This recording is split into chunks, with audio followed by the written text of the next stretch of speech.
Good morning and thank you for joining our daily outlook. And today we'll cover the changes in gold. Greg will be sharing insights from our trading desk. The price of gold has remained as is in the last session. The ATR moved into the low volatility zone. The euro-dollar pair has gained 0.4% in the last 3 sessions. The Williams indicator shifted into the negative area. The sterling-dollar pair has added 0.1% in the last session. The CCI is heating up and is currently neutral. The Aussie dollar pair has added 0.3% in the last session. The RSI has shifted into the neutral zone.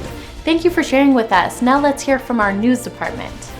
The Nasdaq slid as early gains in technology and growth names faded, with each of the 3 major Wall Street averages posting their second straight weekly decline.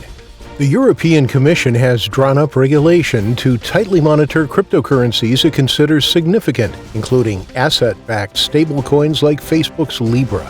A panel of local lawmakers in New Delhi summoned Facebook's top executive in India to answer allegations that it did not properly apply hate speech rules and policies.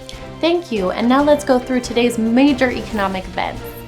The UK claimant count change will be released at 400 GMT, the UK unemployment rate at 400 GMT, the Swiss PPI at 430 GMT. The U.S. Red Book at 10:55 GMT, the U.S. industrial production at 11:15 GMT, and the Japanese trade balance at 21:50 GMT. We hope that you've enjoyed today's market outlook. On behalf of all of us here, we wish you a productive trading day. Be sure to join our next review for the latest news and events from the financial markets.